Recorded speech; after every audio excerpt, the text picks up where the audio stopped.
Warning! Kinda Murdery contains adult themes, explicit language, and descriptions of violence.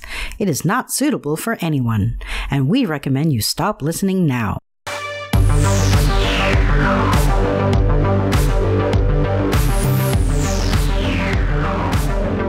True crime with a dash of the paranormal, the garish, the strange, and the darkly comic. I'm Zevin Odelberg, host of Kinda Murdery, a podcast that's about more than just murder. It's my very own pocket dimension, home to a curated collection of bizarre and compelling stories. The unsolved, the unsettling, and the unbelievable. I cover it all, just so long as it's kinda murdery.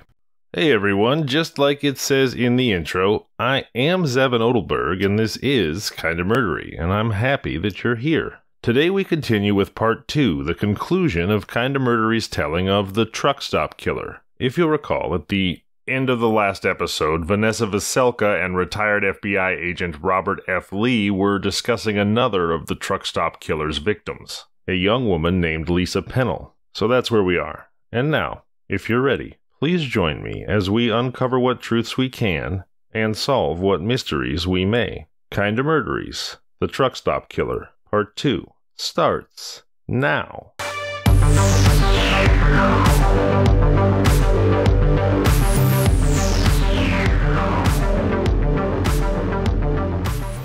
Pennell was identified as the woman found chained in Rhodes' truck upon his arrest in Arizona. The fantastical nature of these stories led detectives to doubt her reliability for trial. Her statement, recorded on the night she was freed from Rhodes' truck, remains a tool that Lee uses to educate police detectives on interrogation techniques. He presents the tape, querying detectives on their perceptions. The common response labels her as a prostitute embroiled in a, quote, transaction gone bad, unquote, showing detectives' predisposition to trust Rhodes over Pennell. Lee points out that, quote, of course Lisa was talking all sorts of crazy stuff, microchips in her brain, holes in the ozone layer. She was wearing those lion slippers. But she was telling the truth, unquote. Vanessa Velka, the woman interviewing Lee, who had once been the 15-year-old runaway in 1985, envisioned Lisa Pennell as a figure akin to a truck stop Kali, Kali being the Hindu goddess of destruction, wandering the outskirts in her denim skirt and fuzzy lion slippers crowned with an ozone layer for a halo, an image both vivid and haunting, yet easily dismissed by those who fail to see beyond the surface. Rhodes had a pattern of targeting women perceived as lacking credibility, a tactic ensuring that their stories would be met with skepticism or outright disbelief. This sense of incredibility was not only imposed by external judgment, but sometimes internalized by the victims themselves, as painfully evidenced by Shayna Holtz, the young woman who managed to escape from Rhodes at the brewery. Holtz's resignation to the futility of seeking justice was encapsulated in her police statement's concluding lines. She said, "I don't see any good in filing charges. It's just going to be my word against his. If there was any evidence I would file charges and sue him." Understanding the weight of Holtz's final remarks took her a moment. What evidence could Shayna possibly be considered to lack? Discovered running naked and screaming through the streets of Houston, her body was a testament to her ordeal, marked with DNA evidence, her head and pubic hair forcibly removed, Rhodes' chain still draped around her neck. The question of lacking evidence seemed almost absurd, yet her statement, "It would just be my word against his," resonated deeply, hinting at an unspoken continuation of that gut-wrenching thought.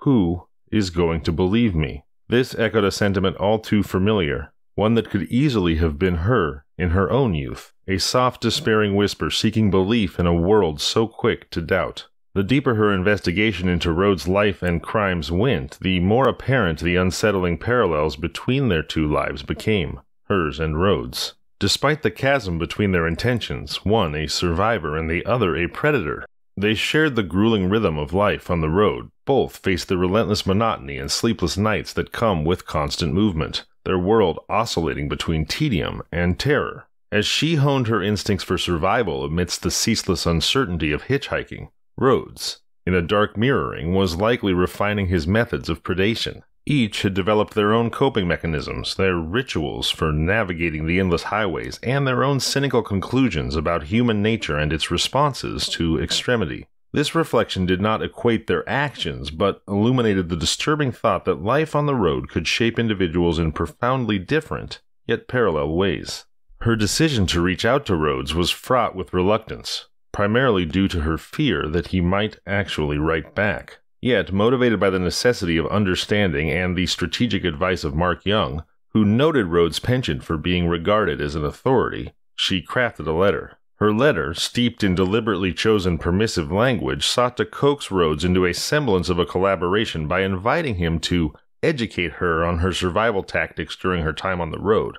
The act of writing to someone known for his sadistic crimes was an ordeal in itself, especially given her acute awareness of his capacity for cruelty. Rhodes' existence wasn't so much a life of duality, but one cloaked in darkness. An image circulating online showcased him in leather and chains, a visual testament to his dark inclinations. This photograph, however, captured a moment from a Halloween party in Houston where he adopted the role of a slave led by his wife in the guise of a dominatrix. This stark representation contrasted sharply with the grim reality of his actions, and was a chilling reminder of the facade he presented to the world. Deborah Davis first met Robert Benjamin Rhodes at Chip Kickers, a lively Houston bar in the 1980s. Rhodes dressed like an airline pilot and managed to captivate Davis with his fabricated identity. The truth about his impersonation unfolded months later when they were dating, yet Davis chose to stay with him, a decision that highlights Rhodes' manipulative charm and charisma,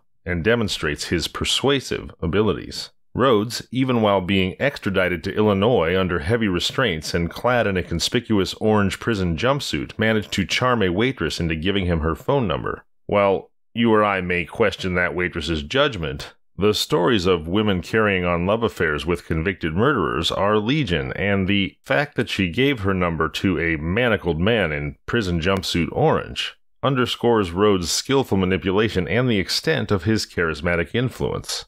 Deborah Davis, who would eventually marry Robert Benjamin Rhodes and become Deborah Rhodes, resides in College Station, Texas, leading a life that has moved beyond the shadows of her past with Rhodes. Her children, from a prior union before she met Rhodes, have all grown up, and now she lends her voice to combating domestic violence, sharing her insights in various forums, including conferences and educational sessions. Despite Davis's efforts to distance herself from the traumatic years spent with Rhodes, his presence intermittently resurfaces through letters. The letters, varying in tone from threatening to seemingly conciliatory, remain a constant reminder that Rhodes himself could teach a masterclass in manipulation. During the summer of 1985, the summer when teenaged Vanessa became a runaway, Rhodes was employed by a trucking company located in Georgia with premises directly off the I-95. She recounted her experiences to Davis, and upon mentioning the abrupt change in the trucker's demeanor, Davis's response was immediate and affirming. "That's him, that's exactly like him," she exclaimed, indicating that she recognized the pattern in Rhodes' behavior. Davis also mentioned that Rhodes initially might have left his firearm at home, opting instead for a knife. While Davis acknowledged other aspects of the story with, "That sounds like Bob," her confirmations varied in conviction, leaving some room for doubt regarding her total agreement. Young, Lee, and Davis were all unfamiliar with the Laughing Death Society. Considering its significance to her story, she questioned whether this absence of knowledge might diminish the likelihood of Rhodes' involvement. "Don't you think that facts start to rule him out?" she asked.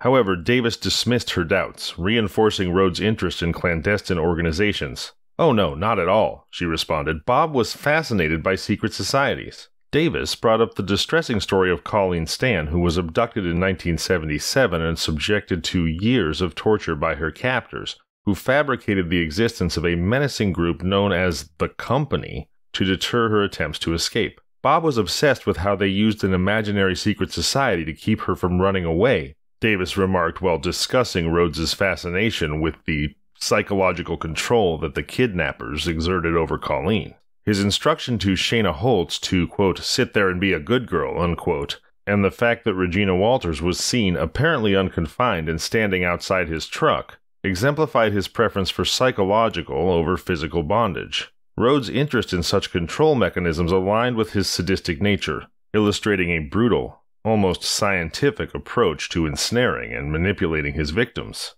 Davis's inquiry about Rhodes' attire during her encounters brought a unique focus to the narrative, a detail often overlooked, yet vivid in memory. "Do you remember what he was wearing?" Davis asked quietly. The absence of the casual wear that most truckers preferred, with Rhodes not donned in jeans, a t-shirt, or a flannel, pointed to a specific image he aimed to project. His preference for matching dickies, typically in dark blue, as Davis revealed, was deliberate. He liked people to think he was in uniform, she explained, reminiscent of the time that she met him impersonating an airline pilot. Further discussion about the state of Rhodes' cab led her to tell Davis that it was meticulously clean, a characteristic that Davis affirmed matched Rhodes' broader behavior pattern. This penchant for cleanliness and order was not limited to his vehicle, but extended to his personal living spaces and even his appearance while incarcerated, indicating a deep-seated need for control and presentation. When she mentioned the spotless truck cab,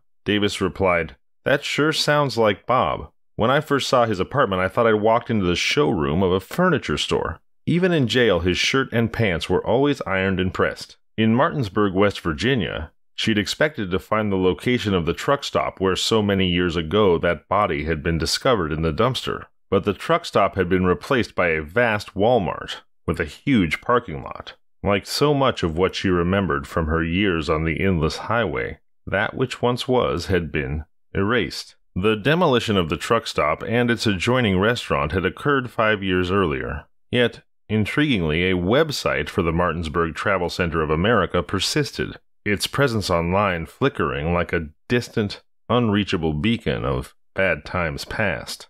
Efforts to secure Shayna Holt's police report were thwarted by the claim that no official suspect had been named, rendering the document inaccessible. Similarly, Lisa Pennell's comprehensive statement had been discarded to free up file space, a justification that seemed to trivialize the significance of her testimony. The obliteration of the Martinsburg truck stop, now the site of a Walmart supercenter, symbolized a broader trend of vanishing evidence and memories related to those who had once crossed paths with the truck stop's shadowy figures. Upon discovering that the Martinsburg police's jurisdiction over the former truck stop was actually under the Berkeley County Sheriff's domain, her next step was clear. Contacting the sheriff's office led her to an automated greeting, but eventually she got in touch with a live representative and initiated a conversation that she hoped would uncover a potential homicide record from the summer of 1985 at the Martinsburg truck stop. When she asked about records, the deputy's reply was brief. "We don't have any records." At first she thought they meant digital records.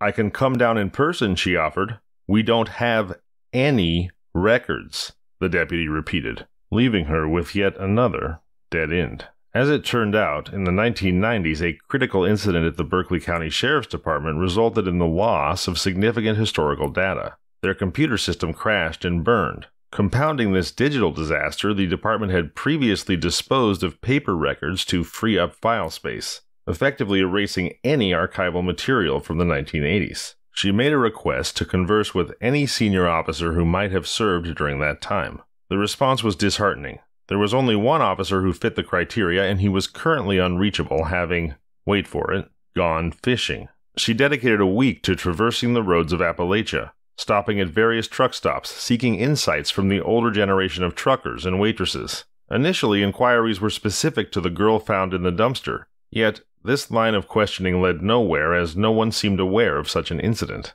Her questions then broadened to any knowledge of women found at truck stops, but the response was consistently dismissive, suggesting such events never occurred.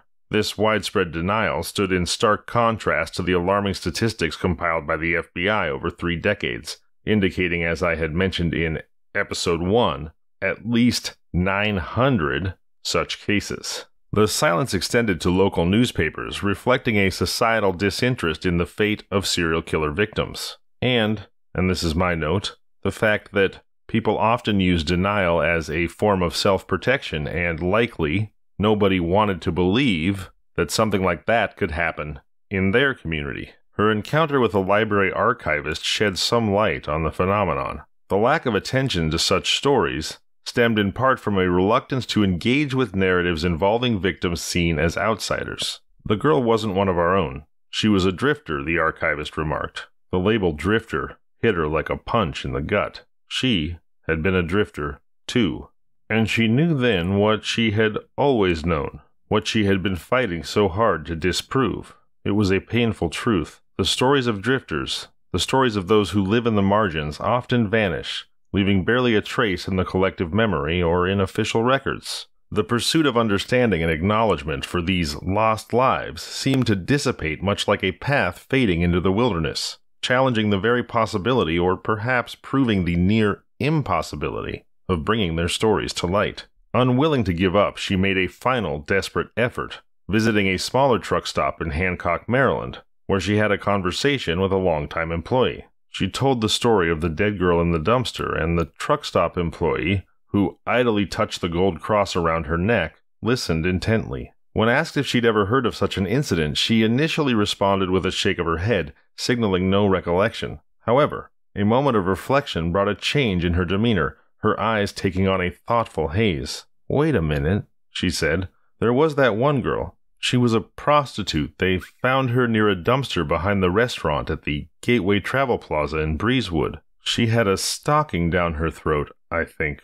The woman shivered. "That was way back in the early 70s, though," she recalled. The revelation from the woman at the Hancock truck stop inadvertently led to a significant discovery, albeit not the one she had initially sought. The incident the woman recalled did happen, but she'd gotten the time frame wrong. It was actually from 1987, involving a 19-year-old girl named LaMonica Cole, not the early 70s. She discovered this detail later in the Pittsburgh Post-Gazette, which chronicled LaMonica's tragic end in Breezewood, a victim of strangulation. Additionally, the article mentioned another, similar, grim fate of a woman in 2006, also associated with Breezewood. Her life cut short with her throat slit, found far away from where she had last been seen. While these cases were tangential to the primary search, they introduced a broader pattern of violence that aligned closely with the timeline that she was interested in. The article from the Gazette mentioned a series of murders targeting prostitutes at truck stops starting in June of 1985,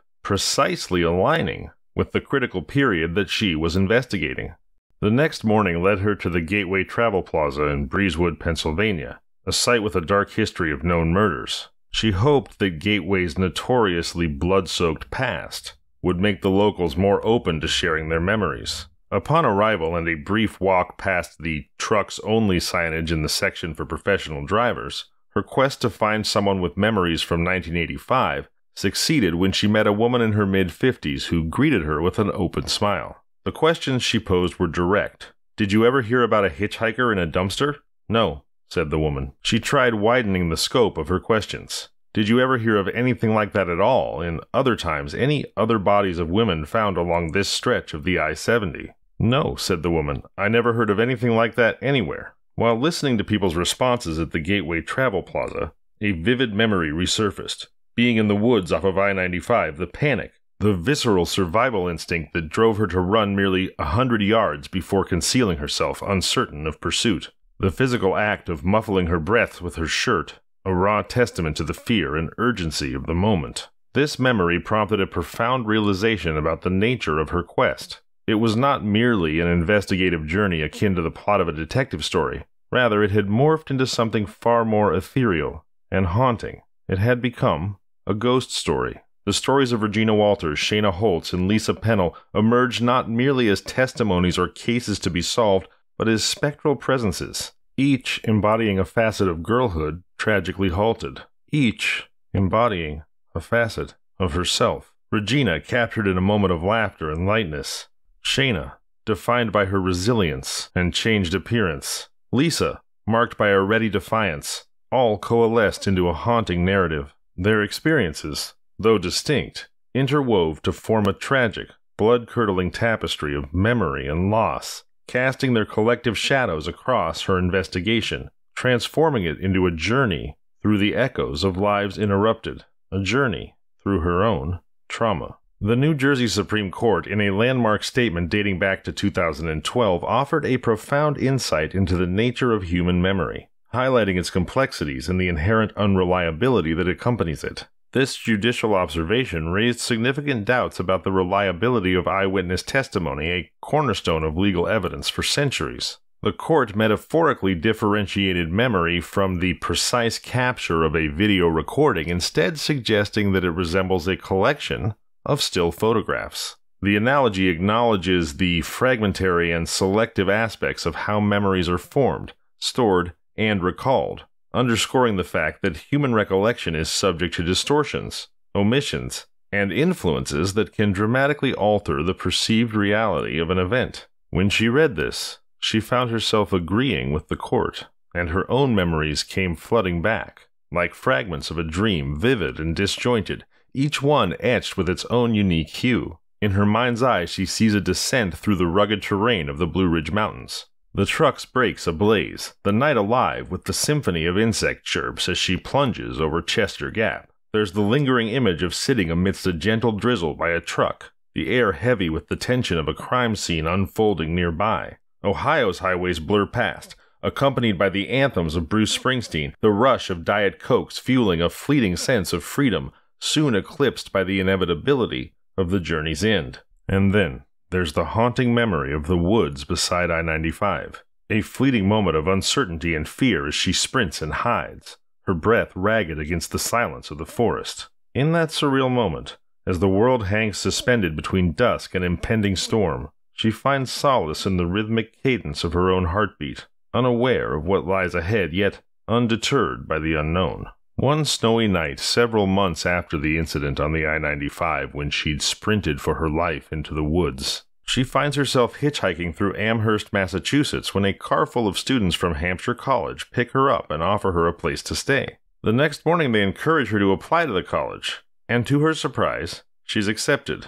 College acceptance provides a thin strip of pride on which to stand while she reconnects with her family. Her mother is willing to pay for her schooling, and being 16 and in college feels like an easier situation to discuss than the fact that she ran away or what happened while she was hitchhiking along the endless highway. College appears to be a solution that brings redemption, but it's a solution that doesn't last long. The dissonance between her emotional world and the one around her is still too great, leading her to leave once again, albeit in a more sanctioned manner. She hitchhikes through Europe and eventually settles in Vienna for a few years before moving again and living among artists in the Lower East Side squats of New York City. We return now from the bohemian adventures of her early 20s to the adult woman investigating Rhodes 27 years later in 2012. When she returned home from West Virginia, a letter from Rhodes awaited her. It contained a demand that she meet him, under the condition that she never disclose their encounter or what transpired between them.